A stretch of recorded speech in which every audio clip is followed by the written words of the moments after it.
What's up, YouTube? Team Jackassery coming back with a brand new Dragon Ball Super update for the next set of Rivalry, if I recall that correctly. Yes. So we now on Tuesday we have our red stuff revealed.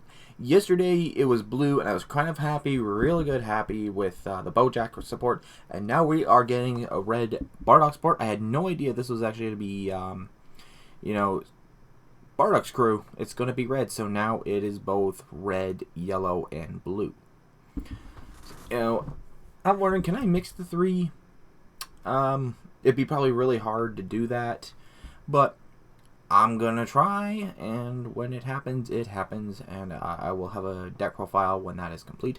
But right now, we are looking at the new support for Bardocks crew. He is red, and this is from the Chilled Saga, so this is that whole Bardock story of him getting sent back in time after Frieza's freaking death ball, going back in time, beating up Chilled. So we'll look at the cards here. He's got a permanent. You can't include extra cards with energy cost of 2 or more from your deck. So you can only run 1-drop extra cards. All of your red Bardocks crew cards in your battle area with an original energy cost of 1 have their energy cost increased by 2, so it makes them like 3 drops for some reason. That might be something there once we see all the cards. And then he's got an auto. When this card attacks, choose up to 1 red sand with an original energy cost of 1 in your hand and play it. So in your hands it'll be 1 drops, and then when they're played they become like 3 drops. So there might be some alliance, some kind of a successor ability that might be used with these guys. And his Awaken, when your life is 4 or less, you have 3 or more mono red sand cards in play. Draw 1 card and add cards from your life to your hand until you have 4 left, and flip this card over. So this Awaken depends on you having mono red Saiyans in play, or your life is 4 or less. So you have to have 3 or more mono red Saiyans in your battle area, or 4 or less to draw a card, and then add cards from your life to your hand until you have 4, so you can awaken anyways. So when he awakens, he becomes Super Saiyan Bardock. The legend awakens, the first Super Saiyan in the whole Dragon Ball universe, but unfortunately it's not canon. So he's got double strike on his awakened side, which is actually pretty nice.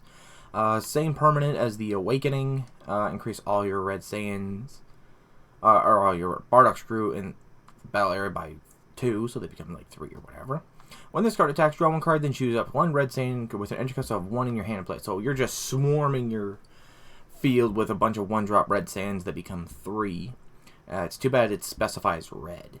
If it specified just a Bardocks crew of Saiyan, or energy cost of something or less, that would be good, but they kind of probably had to reduce it to mono red. Okay, so Facebook uploaded these weirdly, like I have to go forward and backwards with their cards. So here we have King Vegeta. I suppose this is King Vegeta's like grandfather. This was like his father or something like that. I don't know. But this is also King Vegeta BR and also Vegeta's Lineage. So we'll see how that's going to go. When this card is placed in your leader area, activate up to 1 Young Invaders from your deck. So that's probably going to be an extra card field. When this card attacks, look at the top 5 cards of your deck, add to 1 mono red Saiyan with an energy cost of 5 or less, and then add them to your hand. So top 5 mono red Saiyan search, so this could help Red Broly maybe. I'm not really sure. But it's mostly going to be probably a Vegeta Lineage deck. And for his Awaken, when your opponent's life is at 4 or less, you may draw 1 card, switch one of your energy to active mode, and add cards from your life to your hand until you have 5 left, and flip this card over. So it's when your opponent's life is at 4 or less, you get to Awaken. That's pretty different from his any other Awakening I've seen. And then we have King Vegeta, head of the Saiyan Rebellion, when he is awakened. Reduce the energy cost of all red Saiyan cards in your hand by 5,000 power in your hand by 1. So any Saiyans with a combo cost of 500 power in your hand reduced by 1. Okay, so that they're playing around with their combo costs now. Auto, when this card attacks, draw a card. That's always good to have extra draw power. Auto once per turn. When one of your opponent's cards is decreased, choose up to one of your opponent's battle cards and give it negative 10,000 power for the turn. So when any of your opponent's battle cards power is decreased, you can give an additional minus 10,000 to something. That's pretty weird. So with that, we get our first red battle card, Chain Attack Tora. He is a 1-drop, 5,000 combo, 4,000 power, not 40,000. That'd be ridiculous for a 1-drop. Blocker Bond 3, so you have to have 3 Red Saiyans or Bardocks crew cards in play to activate his bond. If your leader card is a Bardocks crew card, so you can use the blue one if you want, but I don't know why you would. When this card is played from your hand, add up to 1 red Bardocks crew with an energy cost of 5 or less that isn't tore off from your drop area to your hand. You can't play copies of yeah, of course you can't play copies of that, because that'd be kind of really good. So, you just add a red Bardocks crew with an energy cost of 5 or less from your drop area and add it to your hand. Then you can't activate it. But that bond, it's a good thing they're bringing that back for other archetypes.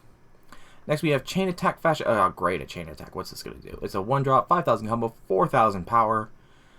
Bond 3, Red Saiyan cards, and or Bardocks crew cards. This card gets plus 11,000, so she's a 15 beat stick as long as you have 3 Saiyans out. Or just 3 Bardocks crew, which is mostly what the deck's going to be. Oh, someone just had to message me. Okay. When this card is played, look at the top 5 cards of your deck. Add up to 1 Bardocks crew card with an energy cost of 5 or less, or up to 1 red Unison card with a specific cost of 2 among them added to your hand, shuffle your deck. So there's a lot of mono red Unisons with a specified of 2. But then she's also just searching for any Bardocks crew. Doesn't say specifically of any red, so you can run maybe red blue. Run Invoker in this, make the deck really, really good. Next we have Super Saiyan Bardock, Super Saiyan Enlightenment. This is when he's beating the crap out of Chilled. He's a 5-drop, 10,000 combo, plus 1 to combo with him, 20,000 power, unique berries. You can only have 1 in play. EX Evolve, pay 1 red on a red Bardock with an energy cost of 1. Wow, that's really cheap to play a 5-drop with. When this card is played, look at the top 7 cards of your deck. Choose 1 Bardocks crew card among them, add it to your hand, shuffle your deck. Among them. Oh, place up to 1 Bardocks crew card from among them into your drop area, shuffle your deck. So you're putting it into your drop. When this card attacks, play up to 1 Bardocks crew with an energy cost of 1 from your drop area, then choose 2 of your red Saiyan. Other than this card gets... Okay, so he buffs Saiyans, and then he plays whatever you put into the drop. So that's a really good way of recycling. I like that. And plus it's a 5-drop. There's plenty of Bardock drop that do 5. And you can still run Great Ape, Yellow Great Apes in this, and evolve and combo onto them. So next we have King Vegeta, Hidden Ambitions. He is a 1-drop, 5,000 combo, 4,000 power. And they are really nerfing those to 4,000 power here. And we got a red counter. So we got counter for red now. If your leader card is... If your leader card and all of your energy is mono red, your opponent has 3 or more energy, negate the counter skill with an extra card with an original energy cost of 1 that was activated without paying its energy cost, and play this card. That sounded... Let me read that again. If your leader card and all of your mono red, and all your energy is mono red, and your opponent has 3 or more energy, negate the counter skill of an extra card with an original energy cost of 1. Okay, so if your opponent activates a counter with an energy cost of 1, you get to counter that counter. And then you get to play this card. This card I could probably see being very expensive considering it's a counter. Okay, that's going to be annoying. Something on my computer is making it just go off. Active main, pay 1 red. If your leader card is red Saiyan card, and you place this card in its owner's drop area, play up to 1 mono red Vegeta's Lineage with an edge cost of 3 of 10,000 power or less from your deck. Shuffle your deck. Okay, so you just pay 1, sack and play a Vegeta Lineage with an edge cost of 3 and 10,000 power or less, and then you get to play it. Well, since he's Vegeta Lineage... Okay, you have to play a specific cost, because if it's at 3 or less, you can just keep recycling this goddamn card. Luckily, there's no way of bouncing this back to your hands. Just use the counter all over again. Otherwise, holy... Because if you could just rebounce this, you're good. You're just good. Next, we have Vegeta, Young Invader. He is a 1-drop, 5,000 combo, +1 to play his combo, and 500 power. That's one of the... Well, actually, no. I've seen Hercule cards with weaker power. When this card is played, if your life is 5 or more, and your opponent's leader is a red... If your life is 5 or more, and your opponent's leader card is red, King Vegeta BR, place 1 card in your hand into your life. Place 1 card in your life into your drop area, draw 1 card. So, how does this card become my opponent? Be my opponent? That's weird. And my opponent's leader card is a red Vegeta BR card. So somehow this is going to be my opponent? Auto once per turn, when one of your cards is attacked, choose that card and gets -5 for the power. Okay, so he reduces something by 5,000 power. So how does this become my opponent? Because when this card is played, if your life is 5 or more and your opponent's leader is a red King Vegeta BR. Okay, let's look at the next card. Young Invaders, it is a 3-cost field extra. If your leader card is King Vegeta BR card, at the start of your opponent's turn, play 1 red sand course and it costs a 5,000 power with energy cost of 500 power from your deck to your opponent's side. Okay, that makes more sense. To the battle area, shuffle your deck. If you do, if you played a card, you can't play battle cards that aren't red sands for the duration of the turn. Okay, so this makes this Vegeta go onto your opponent's field, so now this card is now my opponent. Activate once per turn, add up to 1 card from your life to your hand, then play up to 1 red sand card with 500 power from your deck in rest mode. Its skills negated for the game, and shuffle your deck. Okay.